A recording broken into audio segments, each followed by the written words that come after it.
Welcome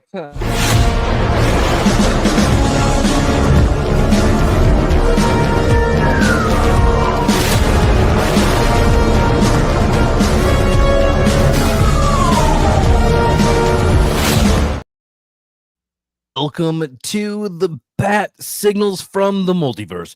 This is a Facebook and YouTube live podcast shining a light across Gotham, Marvel, and the entire multiverse of comics, movies, and beyond.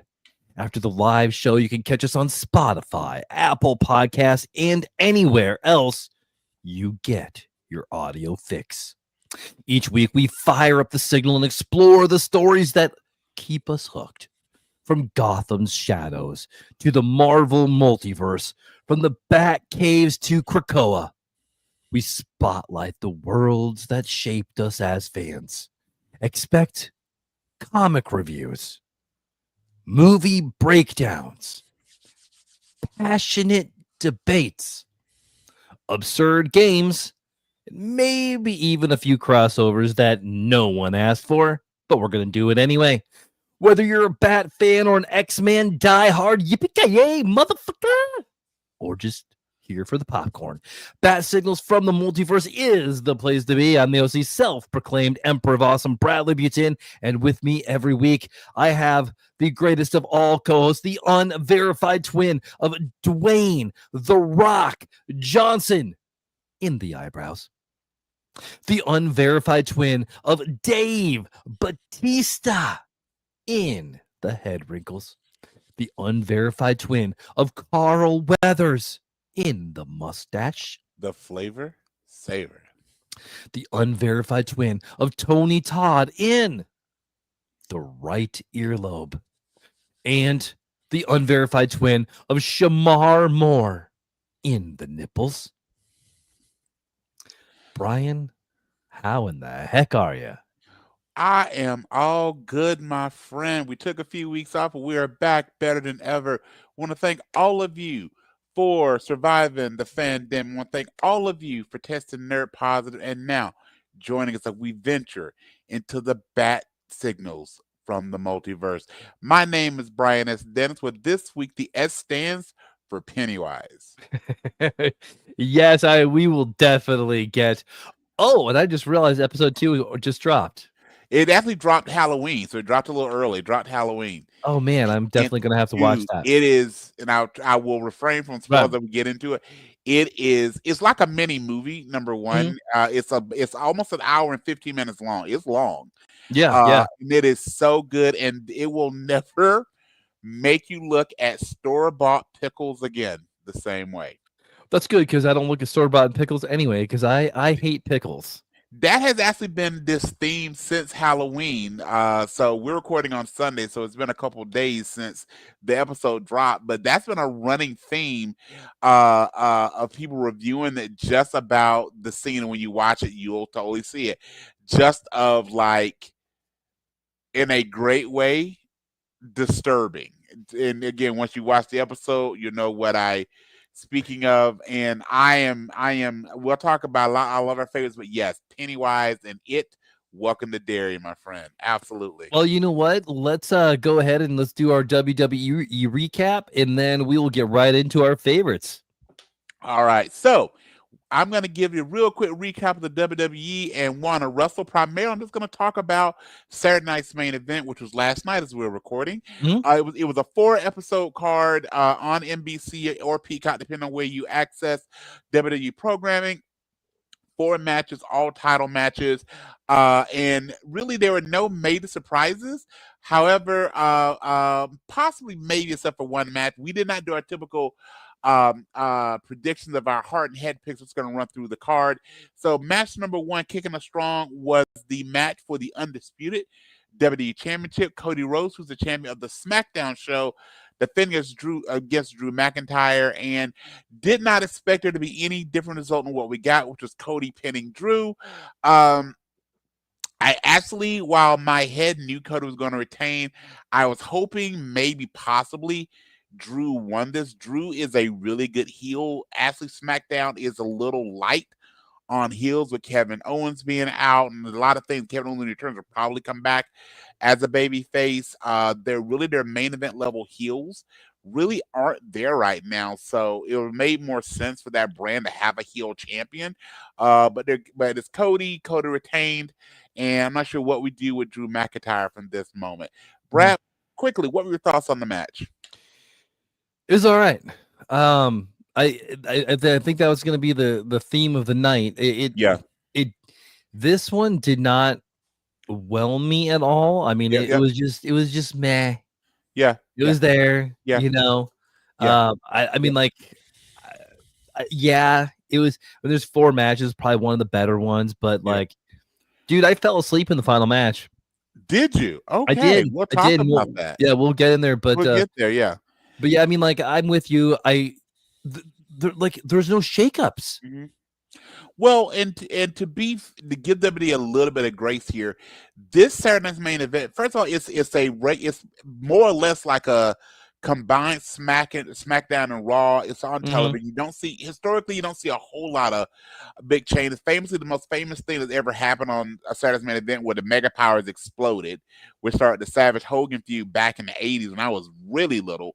But beyond that, I mean, the idea is it's an additional night of card. They build it up really kind of nostalgic. Yeah. But also remember that due to injury, they've had to shake up quite a bit. So on the Raw side, which will lead to the final match, Seth Rollins' injury caused him to have to vacate, which shook up what was going to be the match at Saturday's main event. And Jacob Fatu's injury sped up.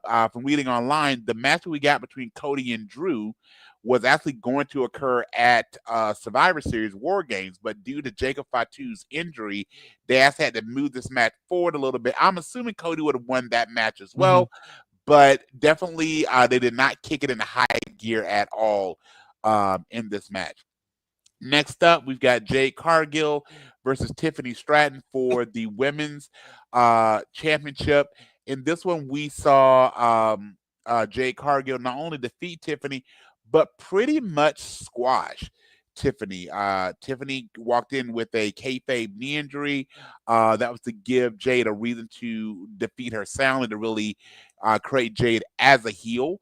And I don't know about you, but I really like heel Jade Cargill. I think she's physically, by her physical presence, should be dominating. And just having her go out there and do power move after power move feels almost like a female, not to that extreme, but female version of like a Brock Lesnar or a Goldberg. She should be going out there and power bombing and suplexing people and then hitting them with the jaded and getting the 1, 2, 3. They did that. Tiffany had a really good run as the women's champion. This sets up Jade and probably is setting up Jade versus Bianca at WrestleMania, which is a match I think I personally would love to see. I agree with you. And the other thing that Jade works better as a heel because she's not good. She's not great. And so she can take some of those botches and stuff like that, and it makes more sense for her. That's what I was thinking there during the match. That is definitely that too. Having people that can sell for her, that basically make her offense look really good. She is not to the skill. Brock Lesnar is a very skilled wrestler. She is definitely not Brock Lesnar, but she's a lot better than the Ultimate Warrior. So she's somewhere. So maybe again, early days of Goldberg. There's even later days of Goldberg. Ask Bret Hart. But again, and that was the one that was really the shakeup, if you will, that we got. We did have another title change, if you want to call that in a minute. Dominic Mysterio defeated both Penta, who I know is your favorite wrestler. Oh God, love him. And Rusev. All right, has Penta grown on you at all now? No. Not even a little bit. Not even a little bit. I will go for anybody that he is fighting. Okay. I can't stand him. Dude. I know that first match because he did have some botches. Yeah. He was really nervous. They had him do a longer promo than they probably should have. I heard the match also went much longer than what they had anticipated to go. But I gotta say, I really like his ring work. He's got an incredible amount of charisma. I mean, for Raw wrestlers outside of like Jay, trying to think of other really big baby faces. LA Knight. Mhm. So if you take out LA Knight, CM Punk, and Jey Uso, so who are your three kind of main event level baby faces? For the mid carders, he probably gets the biggest pop as a baby face. I mean, kids dress up like him. They're doing Yeah. the Sierra Meadow to get the dab from him. It's a big social media thing. You see all over people doing the Penta strut. Mhm. So I mean, his gear looks cool. So I know he's not your favorite guy, but in the world of sports entertainment, he's pretty popular. So I you know, get it. I get it. Yeah, and I'm never gonna root for him, but you okay. know what? I do appreciate it. I can give. I mean, but let's be real. Dom's losing the belt because he's gonna be going after bigger things. He will eventually. Again, I see him carrying it through. He's gonna lose at a major pay per view, so he's gonna lose it Right. either at the Rumble or possibly WrestleMania. So who do you think? I have my thoughts on who eventually Mhm. beat Dom for it. Who do you think beats Dom for the Intercontinental title? I think it's gonna be Finn Balor. I as well. They've been I laying mean, the like seeds for that. they're setting up. I mean, like the Judgment Day isn't really anything now at all. I mean, you got two Without tag teams and you got Dom. Yeah, I mean they're best singles wrestlers, at least the wrestlers that they really push. Because first, JD McDonough is fantastic in the ring. He's a very small wrestler, Mhm. so they're probably going to keep him as primarily a tag, right, wrong, or indifferent. Their most breakout singles were Damian Priest, who's now on SmackDown, Yeah. Rhea Ripley, our personal favorite, Yeah. who's a single, and honestly, Liv Morgan, who's out injured as well. So you're right. Yeah. At this point, She should be coming back soon, she though, I should would be. think. Yeah, Yeah. I heard both her and Rey Mysterio are supposed to be coming back very soon. My guess is Liv will probably be a Royal Rumble entrant, which would make sense. Mhm. Possibly, and then my guess is, as we're predicting, I see Liv coming back at the Rumble, possibly see Bianca Belair coming back at Elimination Chamber, and maybe going back to back Elimination Chamber victories. But Dominic won the triple threat. I think we pretty much all expected that to happen. But I agree with you. He's going to eventually drop the title. I'm surprised he kept the Mega Championship as long as he had, because Right. usually when they've had WWE or NXT stars hold championships from other organizations, is to get that spotlight on them, like TNA and like AAA. But then they drop those championships fairly quickly. Dom is also a Latino wrestler, so it Mhm. gives a lot of respect to that. Mysterio is a very strong name, obviously, in all of wrestling, especially in Lucha Libre. But I do think he eventually drops it to Finn.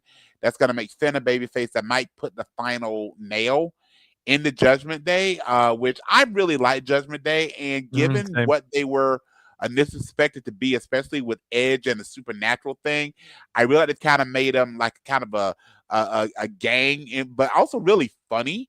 They do a lot of really cool things. So there's that. By the way, before I tell you about the main event, when you were mentioning Penta, that guy that everybody seems to like, but just doesn't resonate with you, you know who's that wrestler for me? Who? LA Knight. Yeah. Because I Yeah. grew I up with agree with The you. Rock and Stone Cold in their heyday, and to me, Yeah. he does an imitate. I mean, don't get me wrong, he's a good wrestler, He's good. Yeah. but to me, he pulls so much from Rock and Austin, and with the world of television streaming services, those guys, even though they've both been out as full-time competitors for well over, probably getting close to 2 decades at this moment, their stuff always still feels a little bit fresh in the heyday of the Attitude Era. Every time he drops a promo, every time he does the BFT or that elbow drop he does, all that does is really hits me with the vest. All of that just hits me. All that just hits me. Mhm. You're doing Rock and Austin and just put a little spin on it. People have always done that. Hulk Hogan Yeah. stole. Everybody imitated Ric Flair, but it's just like, so that keeps me from really seeing him as that next superstar. I don't see a lot of originality with him. So I think my biggest problem with LA Knight is his name. I don't like the name LA Knight they because probably it just seems like it's too West Coast. And it's not like for It also everybody. seems very throwback 80s, like LA Night, something you'd heard in the 80s. It's just like a bad 80s movie that I would have loved to Yeah, watch. absolutely. They've tried Yeah. like hanging out with Snake Plissken or something. They've Right. tried to play it a little bit by using like the chess piece, the knight, the horse on his vest. It actually is kind of cool looking. When he was in TNA, he went by Eli Drake. Mhm. And that's actually even the cadence of LA Knight was Eli Drake. So Mhm. there's a bit of that. But yeah. So we'll see where he goes.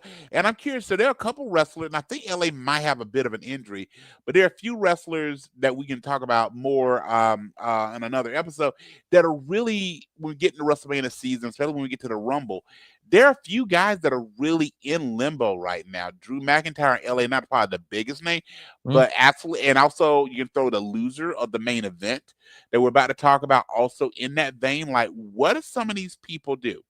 But before we get to the main event, I'm going to tell you about my favorite part of Saturday Night's main event. If it was yours, it was mine. Okay. Which was the announcement of the tournament for John Cena's final opponent, which is going to start as we're recording on a Sunday, a week from tomorrow, as Cena will have his final appearance, at least as a wrestler, in Boston at a Raw show. So they mentioned it'll be a 16 person tournament on Raw and SmackDown, but they also mentioned that even though the tournament will be on Raw and SmackDown, they will bring up wrestlers from NXT potentially to be in this tournament. I'm thinking Obafemi, Trick Williams, that level of competitor. Maybe even someone like Joe Hendry from TNA. But I'm curious. He's definitely going to be in there. So, Mike, say his name. He appears. Yes. So with that, I believe in Joe Hendry. I also believe in Joe Hendry. So with that being said, figuring that it will be someone that he's already not faced in this retirement tour. So let's take out. Well, we know it won't be Cody because he's not going to challenge for title again. So it won't be Cody. It won't be CM Punk. It won't be Randy Orton. It won't be R-Truth. It won't be AJ Styles. It won't be Brock. So those are I think that's all of his big matches we talked about. Who do you think should be? I have my opinion. I'm curious. Who do you think should be his final opponent? So he did say people that don't work for the company as well. I really think we're gonna get a Jericho or an Edge. I think. I know contracts are right up at AEW with them, especially Jericho. Especially Jericho. Yep. And I know that like something as big as Cena's last match, AEW might strike a deal with WWE. Yeah, I know Tony Khan's the son of a multi-billionaire, but WWE's got pretty deep pockets, and having both companies have really flexed that they're willing to work with other competitors. If they pull something like that off, that'd be really cool. That's my hopeful. That's my hopeful. Yeah. Ultimately, I think it's going to go to somebody that the WWE is 100% behind, that wants to make the next GOAT. Yep. Yep. And so that leads me to my pick, which I think even maybe gave us a bit of a spoiler if you watch the video package, because we haven't seen him since he lost the world title to CM Punk. I think it's going to be Gunther.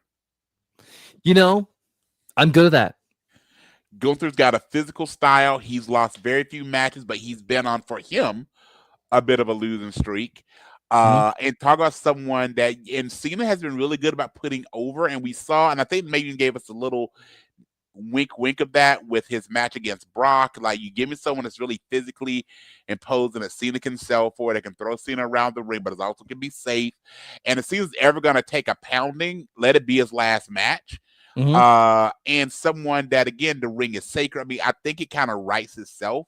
And we haven't seen Gunther again since he lost the title to Punk, and he was out with the they're saying it's a nosing. I think it was giving him some time off television, but I think you bring it back in. With it being a 16-person turn, that would be 4 rounds. You have him come in, you have him squash people the first few rounds, maybe give him a really competitive match in the semis and the finals. But at the end of the day, we get Cena versus Gunther. And if Cena is the type of wrestler and person, it seems like he will do what all great wrestlers do when they plan their own retirement. You go out on your shield, you lose your last match. And that could be, and think about what that would mean for Gunther, whether he has a title or not, to say he Well, that's defeated better John than any Cena. title. Yeah, he defeated John Cena in John Cena's final match. That is something Mhm. he can say throughout his career, and again, that will always keep him in that upper echelon. So Agree. And I was actually going to when do you think Gunther is going to come back? Do you think he will come back for the start of the tournament, or do you think they're going to release all the names of the tournament, or are they going to keep it a mystery? I think they'll announce the matches the night of, and maybe hint like, oh, we got a couple matches here and there. I could see Gunther again with it being in Cena's hometown. I could see Gunther being on that first night of Raw, maybe even in that either the first match or the main event. You want as many eyes as possible. You can put him in the middle. So if he's gonna be in that, his match against someone again that he could definitely destroy, would be either the first match, like maybe I hate to say it, give a match with Akira Tozawa and just let him just throw Tozawa around the ring, powerbomb and put him to sleep and win the match. But I think that's what you'll see first night in Boston, and either the beginnings you hear Gunther's music to kick off the tournament or in the main event. But I don't think they tell us. I think they let that match happen. So okay, fair enough. All right, man. Last match, and then we'll move forward with our favorites, which is CM Punk versus Jey Uso. I know you said you fell asleep during this match. This was my favorite match because it showed a lot of back and forth. Punk, I'll just get to the chase. Punk won after a lot of back and forth. Had the title, is now going to get the reign. This is what I think most fans, including us, wanted when he came back, was to him have a world title match.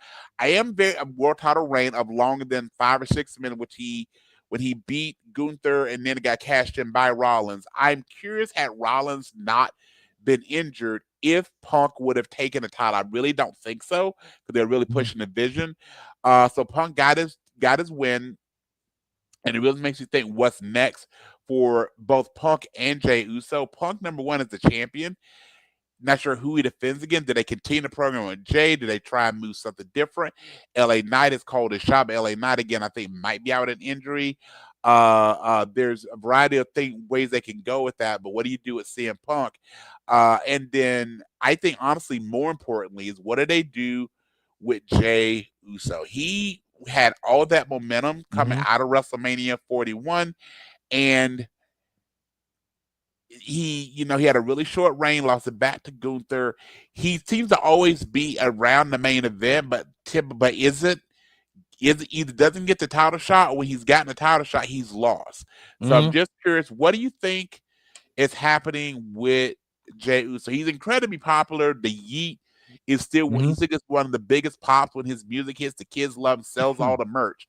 But what do you think is the plans, if anything, definitely for Jey Uso? So I have a hot take on this.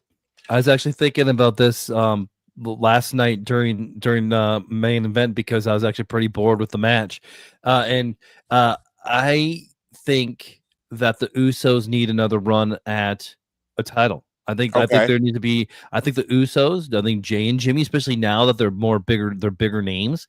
Yes. I think now they take the tag titles, and they have a run on that until they can work a better solo. I mean, yes, Jay is amazing solo, and honestly, man, so is Big Jim. Yes. But yes. I mean, but Jay's got that so much momentum, but he just can't get there. He's there, he's right there at the line, but he can never cross the finish line. And I don't like this new turn on him, on the personality of him. Okay. But I also get it though.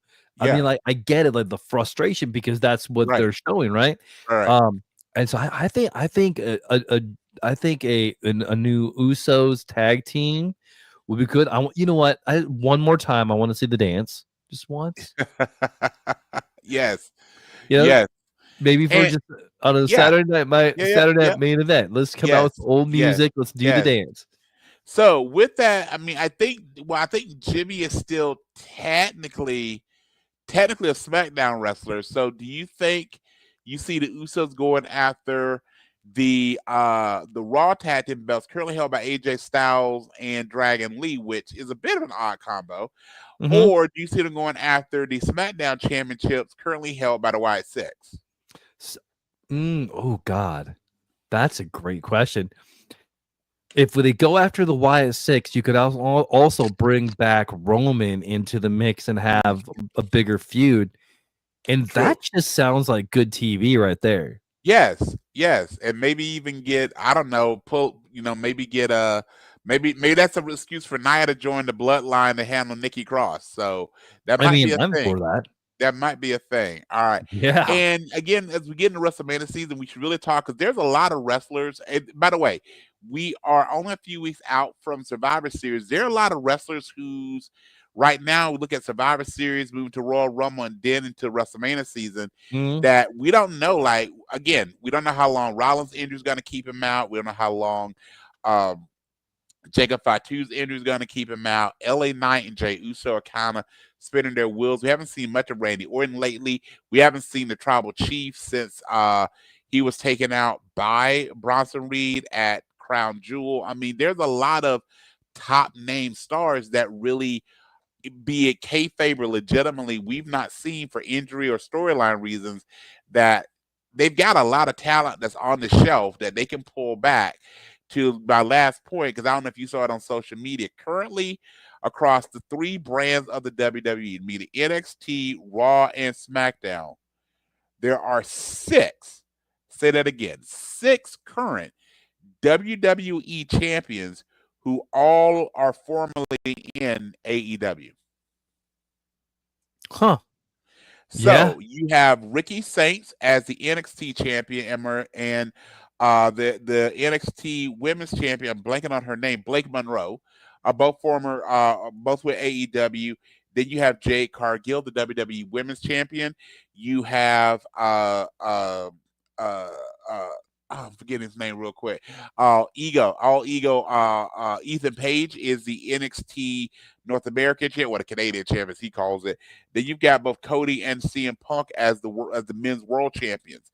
So again, you have six former AEW wrestlers who are now hold major titles in the WWE across all three of their brands. So that's so now you got to wonder, Tony Khan is sitting there going, "Oh man, oh man." But hey, they've got Moxley. So all right, okay. With that, man, let's hit our favorites, brother. All right. So, I don't have too much to talk about. Leia had us start over on Stranger Things, so we've been doing a Stranger Things rewatch. Yes, that will be coming out soon. Yeah, absolutely. The new trailer looks fantastic. Yep. So I was trying to get to a Star Wars rewatch, but Stranger Things, I'll take it. I'll take my wins when I can get them. Yes, sir. So we're about 5-6 episodes in on season 1 on there. Okay. Other than that, okay, I got to talk a little bit about a movie I saw called Regretting You. Okay. All right. I did not watch your drop on. I was going to watch it after we record, but I want to hear it. Tell me about it, man. All right, man. So it's one of the worst movies of the year. Really? 100%. Really? Now, it's a rom-com, so if that's what you're looking for, go see it. Don't pay attention to all the huge freaking plot holes that are in it. Okay. All right. So by just watching the trailers alone, you can kind of figure out that the dad and the aunt are screwing each other and they die in a car accident. Okay. With that being said, I don't feel that's a huge spoiler because that's kind of alluded to in the trailers. Okay. But spoiler warning, I guess. In the movie, the younger girl, McKenna Grace, is texting her favorite aunt, and her aunt's like, "Yeah, it sucks to be the other woman," and that's the last thing. It's a text message. That's the last thing that she ever says to her niece before she dies in a car accident. After she dies with her brother-in-law in the same car, nobody talks about it. Nobody expects it. Like the McKenna Grace character, Kara, yes, doesn't even think about it. Doesn't even try to put two and two together. Not there for her grieving mother who just lost her sister and her husband because they were fucking each other. You know, I mean, Oh, like, dude, everybody is cheating with everybody else, and it's just, man, the girl is just so freaking naive, and then all of this, she finds love. Yeah, it's just kind of like, but there is one shining star okay. in this movie, Okay. and that is Clancy frickin' Brown.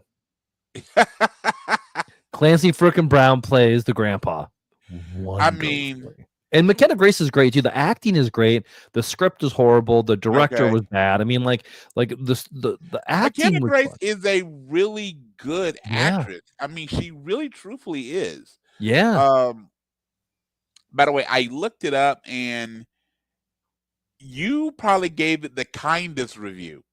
From reading some of the reviews I've seen here, Yeah. like 11 out of 25 on the signal spot, the signal yeah, review system. it's I mean, it's on like Rotten Tomatoes and any I 29%. yeah, it's bad. I Yeah. mean, it's really bad. And again, looking at the cast, Dave Franco's a good actor. Mhm.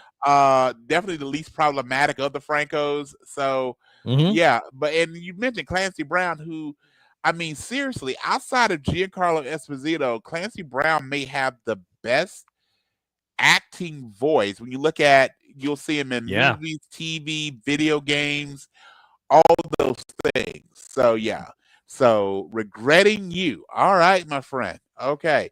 Any others you want to bring up, my friend? You know what? I'm gonna let you take the lead of this, and I'll just All right. give my 2 cents because I watched a bunch of, like, I know I've been keeping up on like High Potential. I've been keeping up Yep. on Law and Order. I'm down the last week of the Chicago shows, but Okay. I mean all that stuff is back now. All So, right. but I'll just give my 2 cents and as you come along because Sure. I know the Welcome to Dairies out there. Yep, yep. So here's my rewatch. So you mentioned you're rewatching Stranger Things. I did kind of a couple rewatches in our household. So number one is this will play into Welcome to Derry. So I rewatched the Tim Curry 1980s It movie, and then It, and I forgot that Curry actually had a stroke, so he's only doing voice acting now. But I Mhm. saw that. I watched It and It Chapter 2. All of those are, I mean, they just hold up so well. I start the rewatch of Star Trek: The Next Generation, and Nice. just from Farpoint Station forward, and there's so many great episodes, and just again the depth of social commentary they've always done in Star Trek. That also, once I finish TNG, I'll move over to Deep Space Nine, Mhm. and then before I get into the things that I really like, similar to you, I got to share something that I tried based on your recommendation. I tried to get through and I could not. It's a TV show. It goes by three numbers and it's in Music City, USA. I tried getting through 911 Nashville. They lost me at the long lost stripper brother Yeah. son thing. I was done. I was Man, done. I was so done. Like, hey, he used to be a lifeguard who's never been trained as a fire fighter, but because my dad is the chief, and we're gonna say like, hey, I didn't know you were around, but I kind of did. Even though I didn't, even though, I mean, it sounded like the episode of Friends. We were on a break, all those things. Like, but now he's like 22, and I've never done anything for him. So the way I'm gonna make up for it is I'm gonna have him become a firefighter, and he's okay with it. Like the mhm, kid is like, yeah, Dad, I know that you once you knew I was here, you still totally ignored me. But you right. got to basically give me a job because I quit to do this, and I I quit feel my like stripping job. yeah, and them saying like, okay, now I don't. This may shock you. I've never been. No one's ever paid me to take my Mhm, clothes off. They paid me to keep them on. mhm. But literally, where it lost me was when it said, "Hey, if you're a firefighter in Nashville, you start off making only 60 grand." Now, I Yeah, understand that we only. live in a world that 60 grand, depending on your lifestyle, first 60 grand, you are not rich. Okay, let me just Yeah. start there. But in the time our country we're talking about, 60 grand does not make you rich. However, as a single person, 60 grand, you probably are able to buy milk and eggs. Yeah, for sure. He then says, I get paid triple that as a stripper. Now, I went to public school, but I can still do 60 times 3. That's $180,000. Mm-hmm. That's a lot of $1 bills. You know, on that. Yeah. There's no part-time stripping gigs that you can do because he was very, very popular. Yes, dude. Like 911 Nashville is so freaking far-fetched, and apparently, like they don't have to check with their bosses at all. They're like, oh yeah, we don't have to. He doesn't have to take a test to make sure, like no background check or anything like that. Hey, he said it was a lifeguard. Like we're not going to verify that.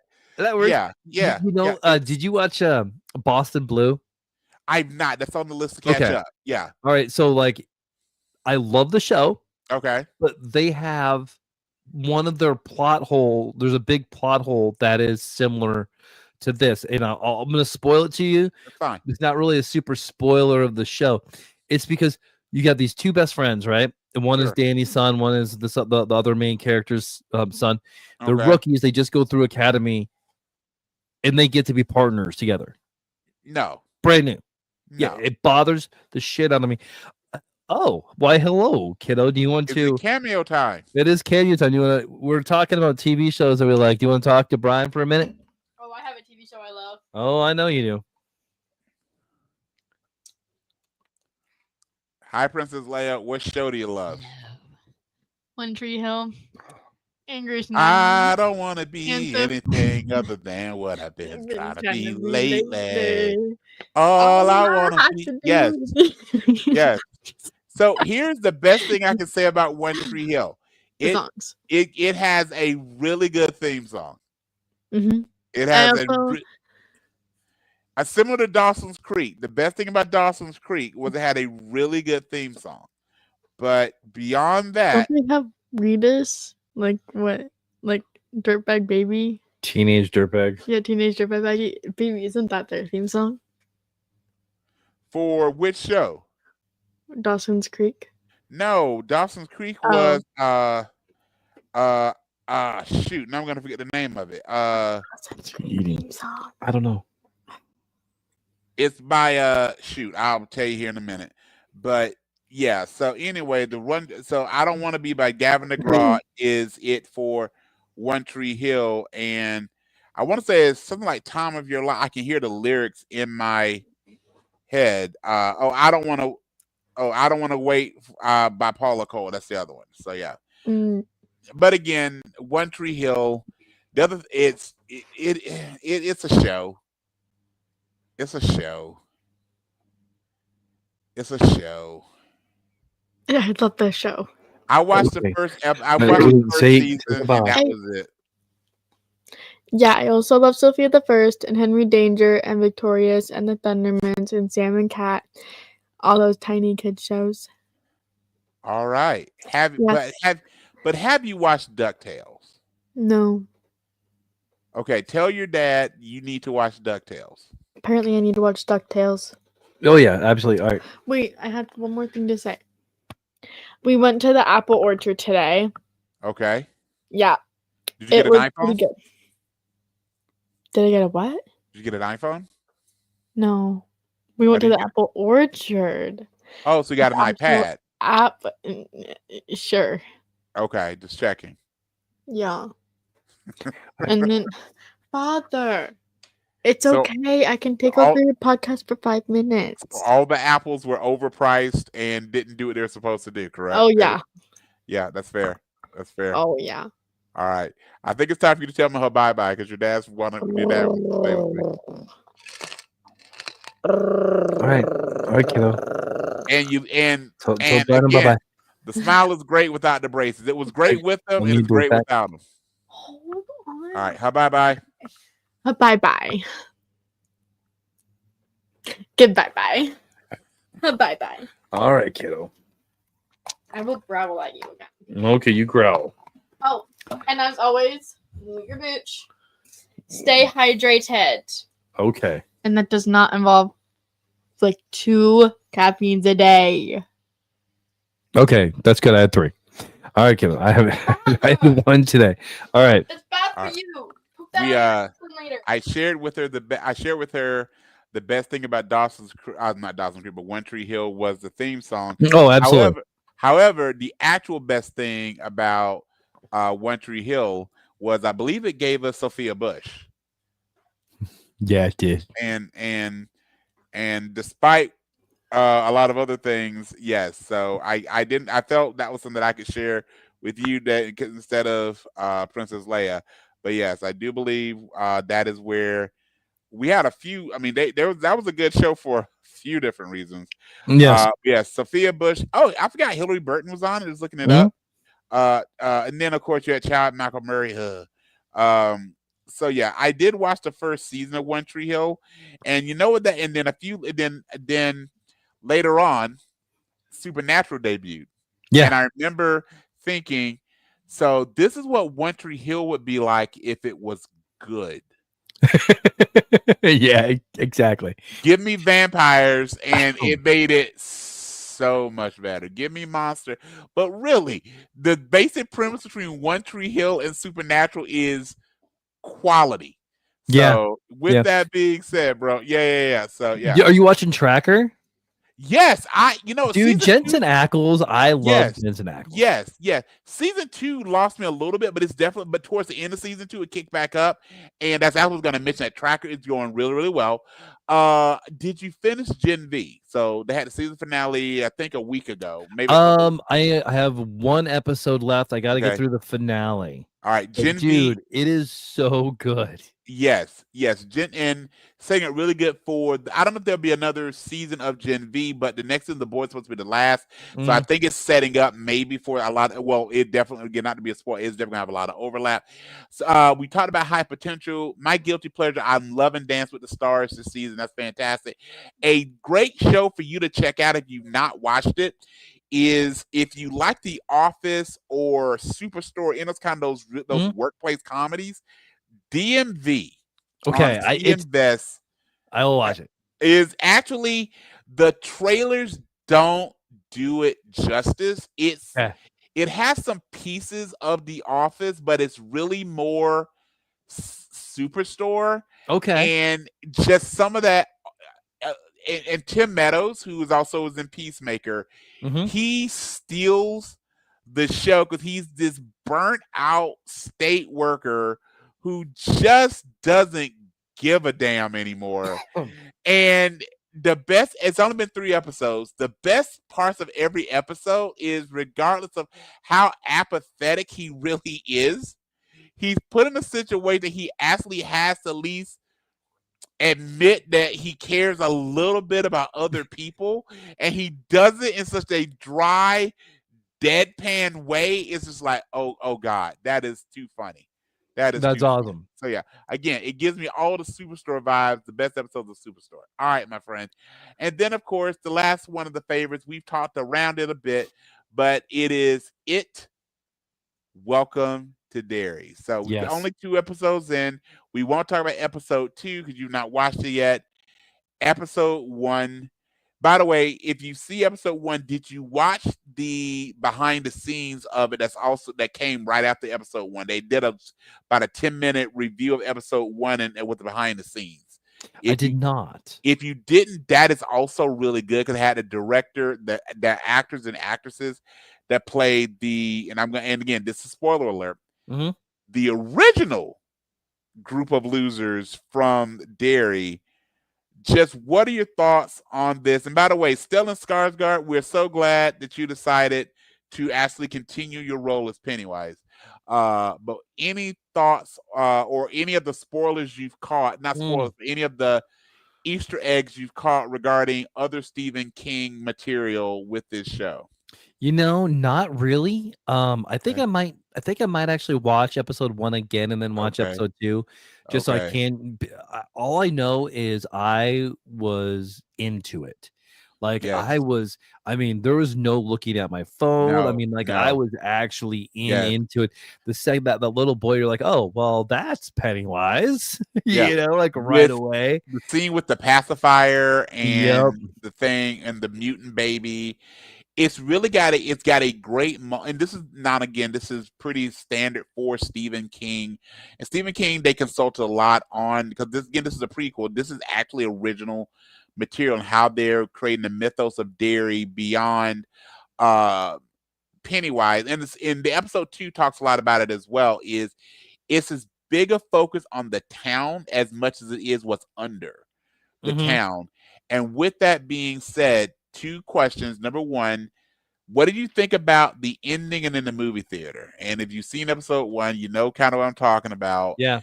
What do you think about how they pulled us in and how episode 1 ended? So there was a kind of a couple ways that you could look at it. On one hand, you could be like, it's a big F you to the movie theater. Stop. Did you mean to do that? Oh, yes. Okay. All right. Okay. That was great. You're welcome. You just won the episode. That was fantastic. And if you don't know what we're talking about, watch episode 1 and you'll get it. Okay. Yes. Yeah, man. The theater.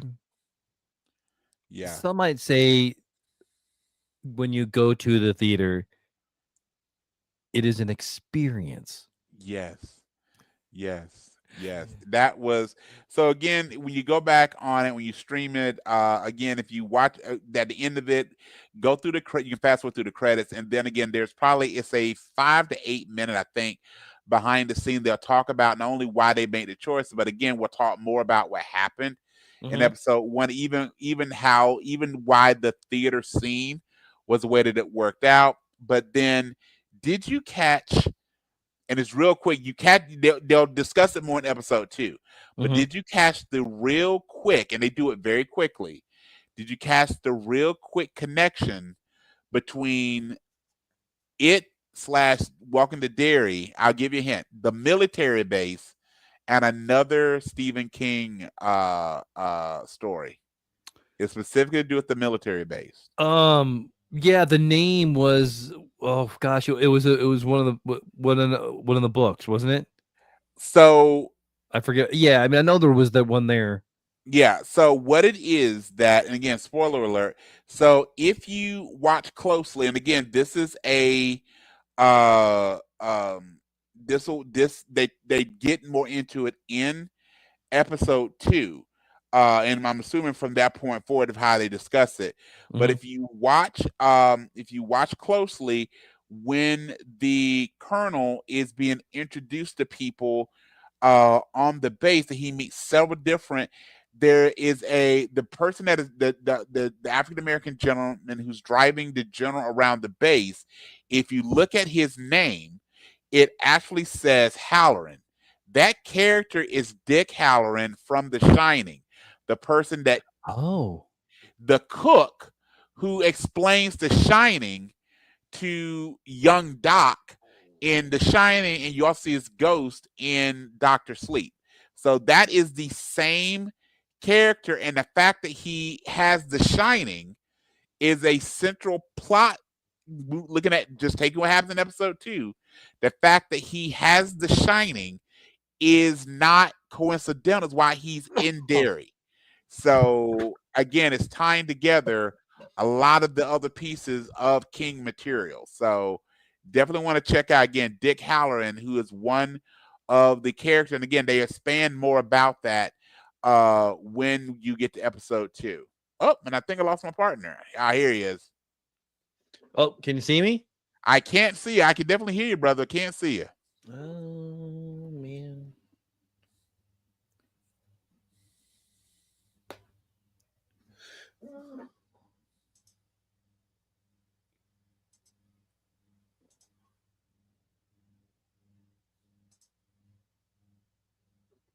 There we go. I found it. All right. You're back, my brother. You are back. Yeah, man. Good acting, good writing. It's just a good show. Yes. So again, Check out those. And again, episode 2. So episode 1 was just under an hour. Episode 2, I think, clocks in about like an hour 10, hour 11, somewhere in there, and is densely packed. And again, very common for Stephen King novels and material. There's a strong. He definitely for his fictional town. It takes place in the real world. Again, in a 1962, I think is the year that Welcome to Derry takes place, and you start to see some of those larger American things about what's going on in the country and the makeup of the Air Force Base in the town also come to light. So definitely check out it. Welcome to Derry. All right, man. All right, dude. Are you ready to play some games? Let's do the thing.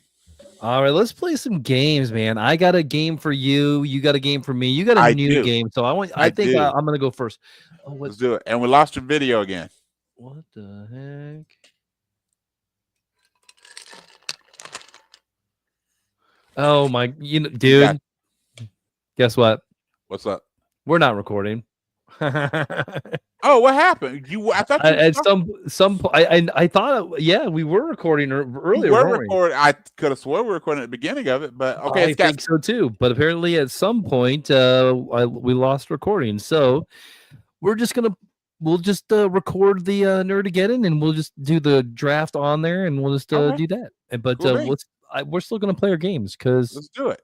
Yeah, they're fun for us. It's all good. Hey, technology. It's all good, brother. All right. All right, man. I'll go first in this game. So this game, I had a lot of fun doing the comics version of this. So this time we're going to do Who Said It Villains. Okay. I'll read a quote, and then you got to guess who said it. Okay. Some are going to be easier or harder. And here's the deal. I got 10. You only have to answer 5. Okay. But you got to pick what numbers. Okay. All right. I like this. All right. All right. So it's all in your hands. So when you're ready, I'm ready, brother. I'm ready, man. All right. We're going to go number 3 then. Number 3. I was hoping that you were going to pick this one. Okay. This one is: a lion doesn't concern himself with the opinion of sheep. A lion doesn't concern himself. Sure. Okay, I know it comes from Game of Thrones. I'm trying to think. It's Tyrion's dad, and I can't think of Tyrion's dad's name. I'll give it to you. Tywin. Okay, yeah. Perfect. Yep. Good job. All right, you got one. All right, what's the next one? Let's go 7. 7. Okay. I've been called many things over my many lifetimes. Wrathful, merciful, a protector, a destroyer.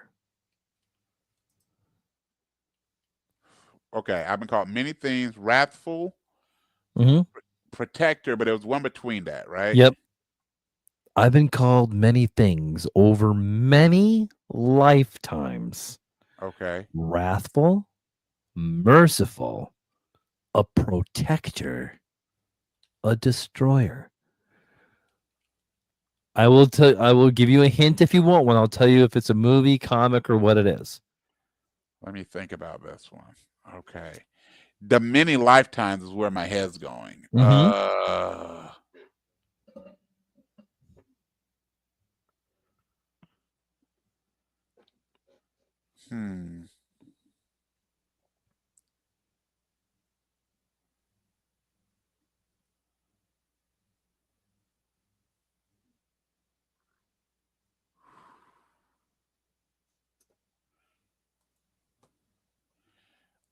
Give me a hint.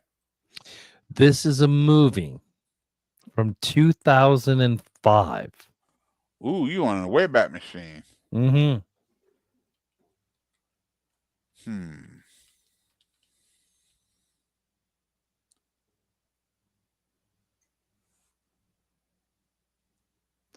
But hang on. I think hang on. What year is the movie again? 2005.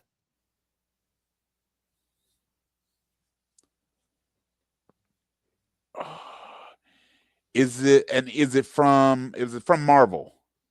No. Because you said the way you made it, that's the way we made it sound. My head went to Apocalypse, but not Marvel. Okay, you said Yeah. some. Do you want Okay, another hint? yeah, give me one more. Okay. It is a comic book character, Okay, but not Apocalypse. but not Apocalypse. So yeah, it's not Marvel. It Okay. is a comic book character.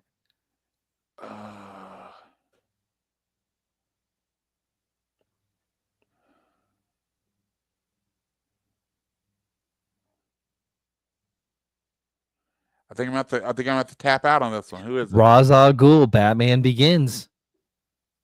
Seriously? Yep. Okay, nice one, nice one, nice one. Okay. What's next? Okay, let's go one. All right. We are who we choose to be. Now choose. We are who we choose to be. Now choose. Oh, okay, that's an easy one. That's Green Goblin. Yes, absolutely. All right, yes, absolutely. All right. I just love the way he called him hero. Like choose hero. Like that was so fantastic. Willem. I mean, there's not been a lot of people who have played that character. Willem Dafoe as well. Willem Dafoe as Norman Osborn, I think, was also really good. He made that such a conflicted, and that's the best Green Goblin. Actually, is understanding that Norman Osborn, truthfully, was a complicated character. He's not. I mean, it isn't. He got simplified because a lot of us do the cartoons. Yeah. That it made him a very. He's just a villain. He, you know, and I really love because Marvel's really good for giving us multi-layered villains. So Kingpin, Venom, Green. I'm gonna call it Green Lantern, Green Goblin. There's a variety of villains who are really multi-textual. So just like we have anti-heroes in Marvel from the heroic side, you really have anti-villains that have really complicated. Even Thanos just have really complicated motivations. All right, so I got 2 out of 3. All right, we got to get 5 more. All right, we're gonna go. Did I say 8 yet? You have not said 8. Okay, let's do it. All right. You poor souls, so afraid of the world that you created your own hell. So afraid of the world you created your own hell. You're so afraid of the world that you created your own hell.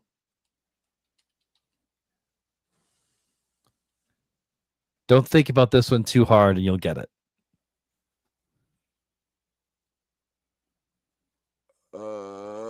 If we want a hint, I'll tell you if it's a movie or TV show. And I'll tell you the year. Give me if it's a movie or a TV show. It's a TV show.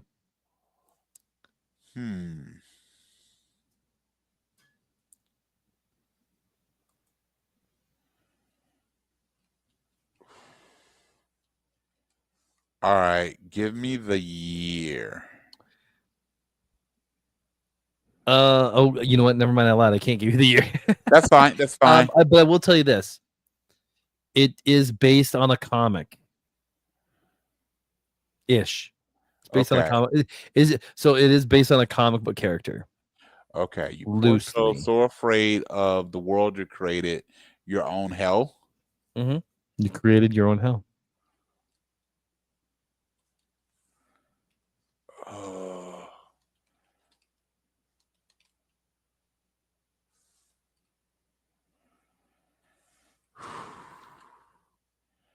I don't want to tap, but I'm struggling with this one. Give me 1 sec, but I think I might have to tap out on this one. You're good. You're good. Yeah, I'm a tap. Lucifer Morningstar from the TV show Lucifer. Really nice. Okay, 2 out of 2. Okay. All right, one more. This is the tiebreaker. Okay. There's still some really easy ones in here. Okay, let's go 5. Okay. You either die a hero or live long enough to see yourself become the villain. Oh God, that's fantastic. So that is actually Harvey Dent. Yes. That may be the best quote. I mean, from a very quotable. Mhm. Nolan was such a master. But that dinner scene because you can just see Bruce doing his best not to go full on Batman. He couldn't Yeah. stand this dude who was with Rachel. By the way, Maggie, no disrespect to Katie Holmes. Maggie Gyllenhaal was so much better Agree. as Rachel. And again, those that are comic book fans, we know Dent eventually is going to become Two-Face, but he made us care so much about Mhm. the Harvey Dent character, and that quote just resonates so much with that. So absolutely good pull, and one of the reasons why The Dark Knight is my favorite of that trilogy. The Dark Knight is probably one of the best superhero movies. I mean, ever The made. Dark Knight, I think, goes down. Same thing with you can point out Logan. You can point out those superhero movies that are really movies that I Mhm. mean, they're not comic book movies. They're No. movies based on comic books, and Yeah. that I mean, there's a reason why Heath Ledger posthumously won an Oscar. That's why, in my opinion, Patrick Stewart should have won an Oscar for his role in Logan. And I mean those are probably the best two examples of that, but just fantastic films. All right. Yeah. So have I called two yet? No, you're good. That's 5. You won. Oh, We're gonna okay. save the rest for Boom. later. All right. Yeah. Very cool. Very All cool. right, man. All right. It's your turn now. Okay, let's do it. So I have a new game that I was thinking about called Rated Nerd. And the reason I call it Rated Nerds, I want you to rate or rank these. So I got a couple easy, well, not necessarily easy, but a couple short ones, and I got a longer one that's really, I think, going to test your nerd brain. Okay. And so these, I know it's technically November, but these are all Halloweeny, scary movie-esque ones. So Sure. here is the first one, if you're ready. I'm ready. So I'm going to name 3 vampire movies, and I want you to tell me which one overall grossed the most. Okay? Grossed the most. So we've got, and this is the order in which they were released. So we've got Bram Stoker's Dracula in 1992. God, such a great movie. Okay. So good. Interview with the Vampire in 94. And Van Helsing in 2004. Of those 3, Bram Stoker's Dracula in 92, Interview with the Vampire in 94, and Van Helsing in 04, which one of those do you think and this is a global box office, which of those 3 do you think grossed the most money? Man, I my heart really, really wants it to be Bram Stoker's Dracula, but my brain is not saying so. My brain is actually gonna go with Van Helsing because it was ding. But finish your thought. Yeah, it was for more of a wider audience. Gotcha. It was Stoker. I mean, of the 3, Bram Stoker's Dracula was the best of those movies. Yeah. It's also the darkest of those movies, and probably was the most, I don't want to call it a niche movie, but it didn't have I mean, if you look at the stars of that versus, I mean, Hugh Jackman coming off of Wolverine, X-Men as Wolverine. You look at Interview with the Vampire with Brad Pitt and Tom Cruise at the top of their powers. Yeah, all those things, and then you've got Bram Stoker's Dracula with Keanu Reeves. Yeah. And Gary Oldman. My God. Yes. Talk about someone that's just done some banger roles. So, I mean, Sirius Black, Dracula. I mean, just all these fantastic Hitman's Bodyguard. I mean, everything from comedy to drama. I mean, the guy is just fantastic. All right. Okay. So then, biggest opening weekend. Okay. We have, again, this is strictly based on their opening weekend. So we got Jaws in 1975, the original Jaws. Okay. The most, It Chapter 1 was in 2017. Okay. And then Beetlejuice in 2024. Which one do you think had the biggest opening weekend? Not necessarily overall gross, but just that first weekend. Which one do you think made the most money of those 3? Again, I'm gonna say Beetlejuice. You would be wrong. It actually is it. It was very close. It was it though. It was it. Really? All right. So now we got that nerd brain of yours warmed up. Here's the one that I really want to test that brain. So I have a list of the list of the highest grossing horror franchises of all time. Okay. So of the top 20, I have 10. Okay. Of the top 20, I have 10. And I'm curious if you can order them. So I'm going to give you the 10. I'll give you the movies that made up the 10 and see how close you come to putting these in order. Okay? Okay. So when you're ready, I'm going to give them to you in alphabetical order. Okay. Ask any questions you want, but I'm going to tell you the franchise, the movies that made up the franchise, and then we'll see again if you can put. By the way, these are not necessarily the top 10, but these are 10 of the top 20. I want to be very clear. Yeah, these are 10 of the top 20. All right. So when you're ready, here they are in alphabetical order. Okay. So you have the Alien franchise, which is comprised of Aliens 1, 2, and 3.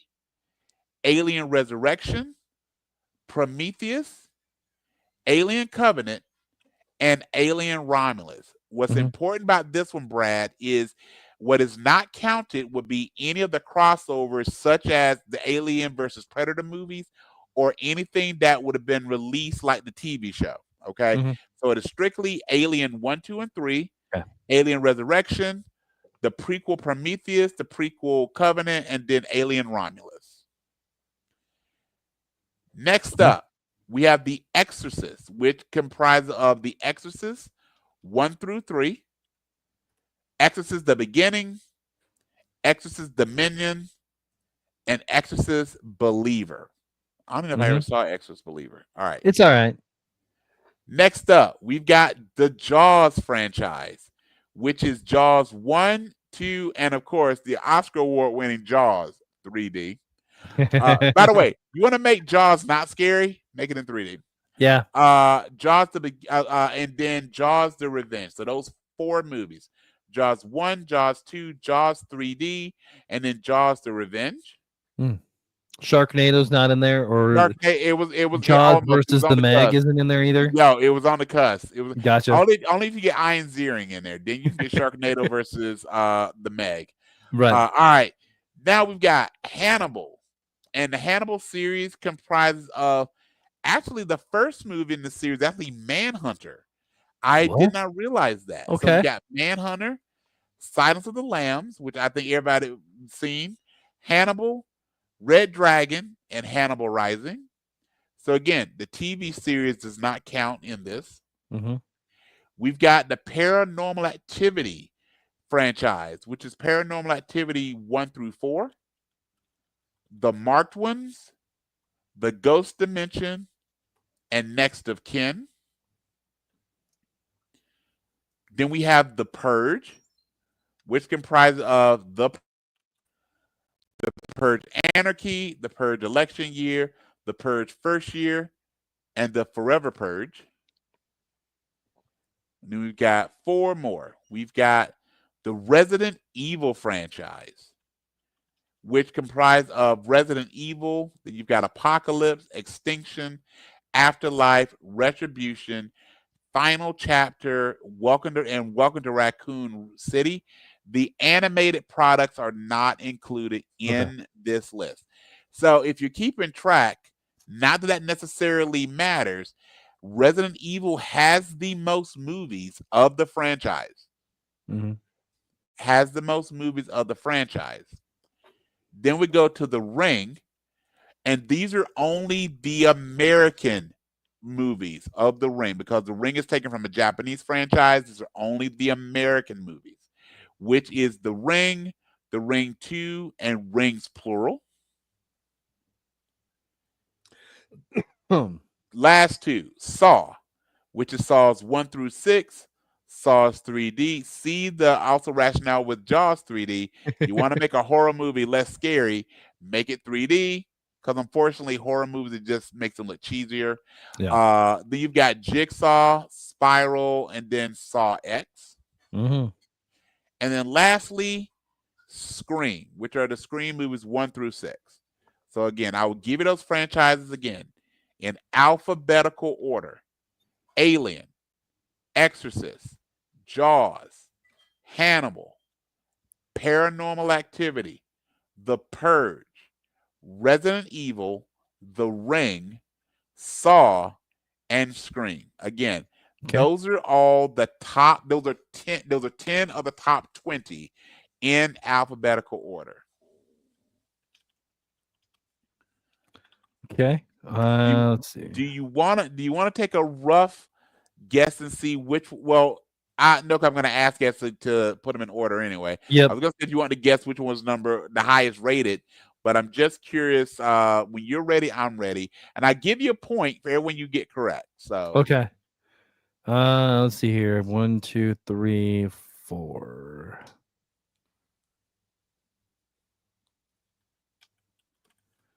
5.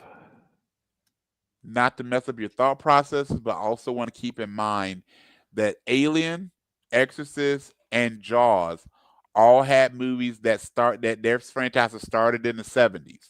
So keep in mind that when you think about money and how many people saw those movies in the theater versus saw them on television or some other way other than box office.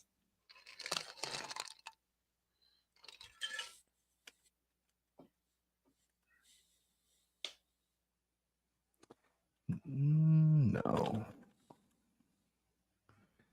This is good. This is good. I like this. I have fun.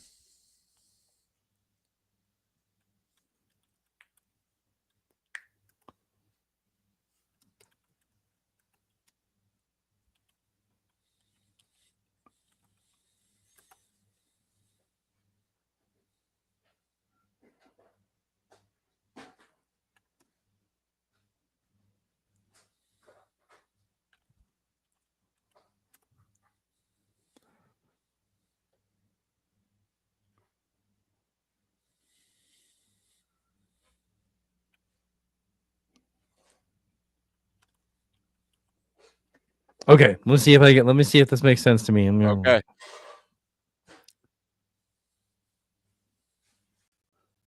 You know what? This is where my gut is telling me, so I'm gonna stick with it. I'm gonna stick with it. I'm not gonna change. Okay, so I'm gonna start at 10 and work my way up. All right. Okay. And just give me your list, and then I'll tell you how many you got right when we get to the end. So, okay. 10, The Purge. Okay. 9, The Ring. Okay. 8, Exorcist. 7, Jaws. Okay. 6, Hannibal. 5, Paranormal Activity. Okay. 4, Alien. 3, Saw. 2, Resident Evil. And 1, Scream.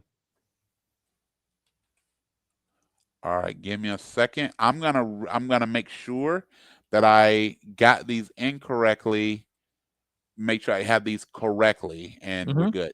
So 10-1, you have The Purge, The Ring, Exorcist, Jaws, Hannibal, Paranormal Activity, Alien, Saw, Resident Evil, and then Scream is number 1. Is that correct? Yes. All right, give me a second here to tally the ones that are in the correct position versus the ones that are not.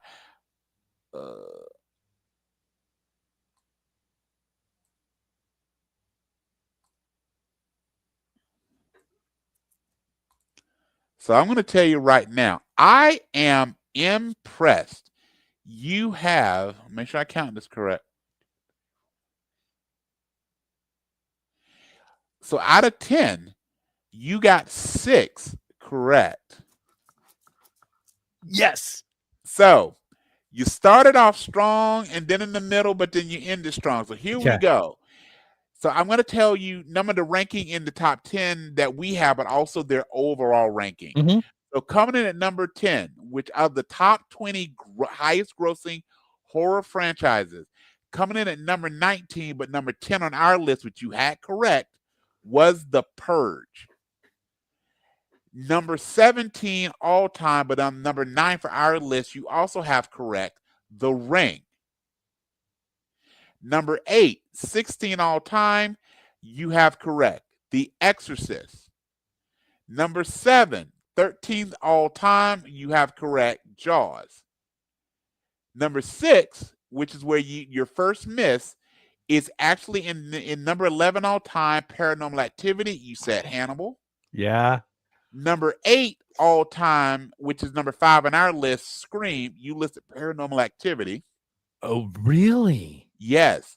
Hannibal, which is Hannibal is our 4th position, is number 7 all time. You listed as Alien. You did get number 3 correct with Saw. Saw is number 5 all time. You got the second place position correct. Resident Evil is number 3. And while you listed Scream as number 1, it actually is the Alien franchise, which is the second most profitable franchise of horror movies of all time. Again, you got 6 out of 10. That was really impressive. So, for extra points, can you name? So I'm going to say this again. So our top 10, these are the positions they are in all time of the top 20. Aliens number 2, Resident Evil is number 3, Saw is 5, Hannibal is 7, Scream is 8, Paranormal Activity is 11, Jaws is 13. That's incredible, given that Jaws has not had any new movies in a couple decades, probably. The Exorcist, again, similarly, is number 16. The Ring, and again, by the way, if we counted the Asian-based movies, Ring would actually been number 1, but based on the U.S. movies, so when you look at that, there's only 3 movies that are from the U.S. franchise. Is at number 17. And The Purge, I thought my gut would have put The Purge higher because it's more recent, but also it's got quite a few movies. But The Purge came in at number 19. So we do not have the number 1 franchise listed on purpose, because that is your bonus question. Bradley, what do you think is the number 1 highest grossing American horror franchise? And I will give you a hint. It consists of 1, 2, 3, 4, 5, 8. It consists of 9 movies. It's a big franchise. One last hint. It's fairly recent. It just had a lot of movies, but it's fairly recent. I am gonna say The Conjuring. Ding, ding, ding. At number 1, you have The Conjuring, which consists of the Conjuring universe, and that is actually how it is turned. The rest of these are franchises. They actually call it the Conjuring universe, which I didn't realize how many of these movies there were. The Conjuring, Annabelle, Conjuring 2, Annabelle Creation, The Nun, Annabelle Comes Home, Conjuring, The Devil Made Me Do It, The Nun 2, and Last Rites. And there's a new one coming out soon, I believe. So Last Rites just came out. That is the newest one, but there's talk they're actually gonna be doing a TV series. For HBO. Yeah. All right, dude, that was fun. That was good. That was good, my friend. So are you ready for our honest ad? Yes, give it to me, man. Here we go. So this will play. Well, hang on. Do we want to do the honest ad? Do you want to do our draft first? Well, we're off the air, so let's do your honest ad. Okay. And then we'll just log off here, and then we'll log back in and do the nerd again. Let's do it. Perfect. All right. So given that this is keeping in line with Halloween, all things horrible, scary, and go bump in the night, my honest ad had to be about the absolute scariest character in all of moviedom. It's right, buddy. By the fact that Hollywood has unleashed this horrible, just malevolent evil spirit upon us. And as you call it, a tag team partner, because you know me so well, Buddy the Elf. Absolutely. Who is the gift that keeps on giving? The call this character a hero, that would be fibbing. Born in NYC, but raised in the North Pole. World domination is his ultimate goal. Worse than Megatron and even Cobra Commander, he kicks old ladies' puppies and even innocent bystanders. He loves to break the rules and doesn't obey traffic laws. He even put X-Lax and the cookies and milk meant for Santa Claus. Mm. This Yuletide terror puts Christmas joy in a pinch. Say whatever you want, but I will always prefer the Grinch. My honest ad for Buddy the Elf. Love it, love it, love it, man. You know what? We don't even need to sign off. So let's log off, and then I'll send you another invite for a new recording. Let's do it, brother. All right. Yep. See you in a bit.